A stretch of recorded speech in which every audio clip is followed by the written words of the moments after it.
arguably. So all right, so I'm first going to cover this box model thing. Okay, so box model. Okay. So what I have here is I have basically two divs. Okay, I have an orange div and a black div.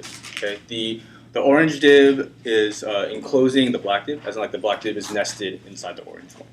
Okay, so whenever you have a div, right, you actually, in your styling for CSS, there's actually multiple layers to it. Okay, so when you specify the width, I believe you're specifying this width.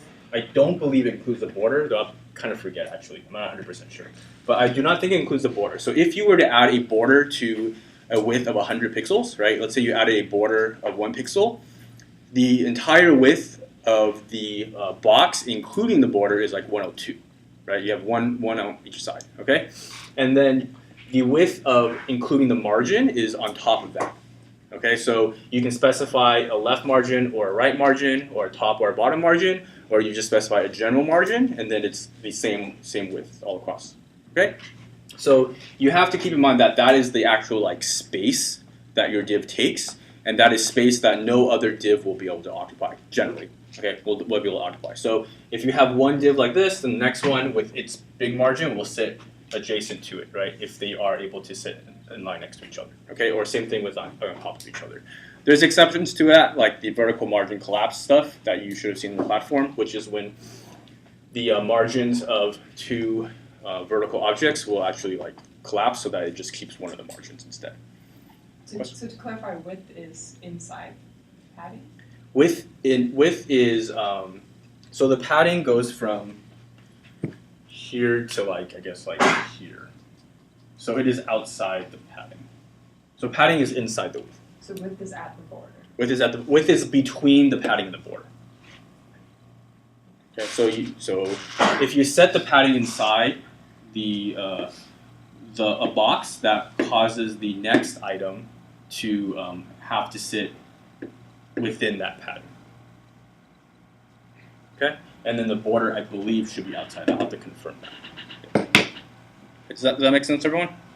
Would that be like for the container or any of those boxes you make? So this is one div container, right? Like all three of these, margin, border, and padding. This entire thing is like one div. That's one. Okay. It's one container, right? This is one container. Like I've just not drawn out the rest of it. Okay.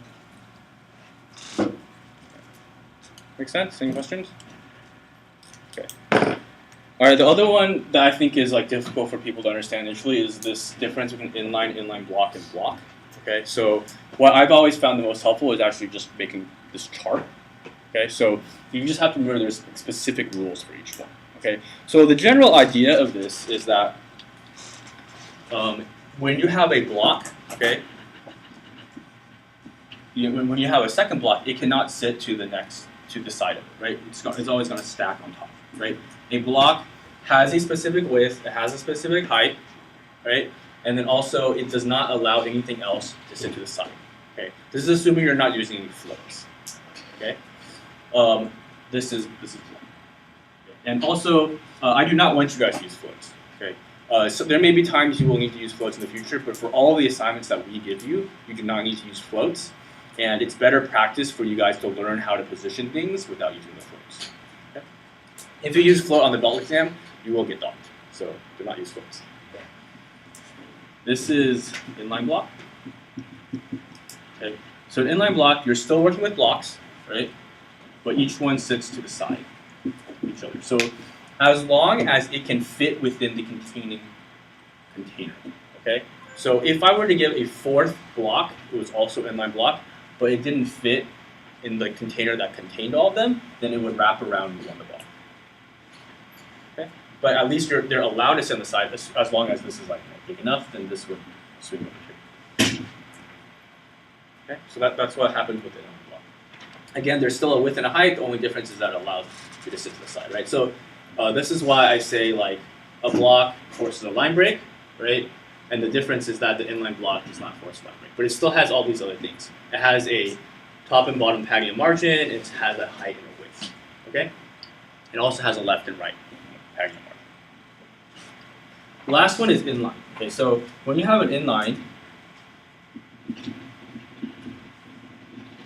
you may have something that actually like kind of wraps. So let's say this is your container. This is number 1, this is number 2. It could actually, like, part of it could go to the other side, right? So like if you have a piece of text, right, then it might wrap around the page, okay? And so that's what happens with inline. The only thing that inline respects in terms of padding and margin is just left and right padding. Okay, so it only cares about this. Anything else, it's just gonna go, this is gonna go like right there actually. Okay, so I'll send out this chart later. I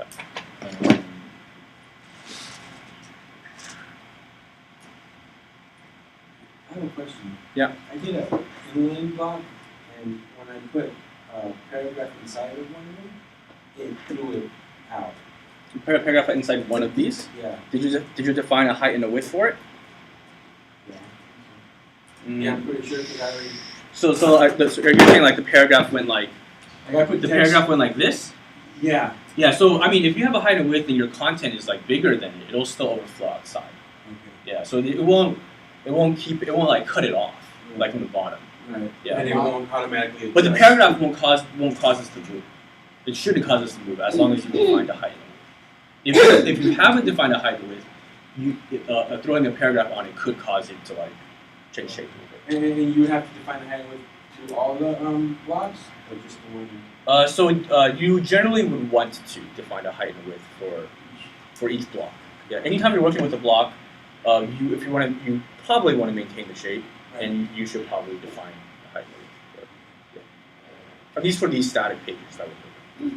Things change a little bit when you get to like responsive design, but right now we're just focusing on static, and so you probably should call that.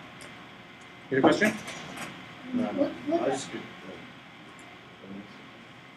I was gonna just say, when it overflows, you can set what to do with it. When it Yes. overflows, right? Yes. Yeah.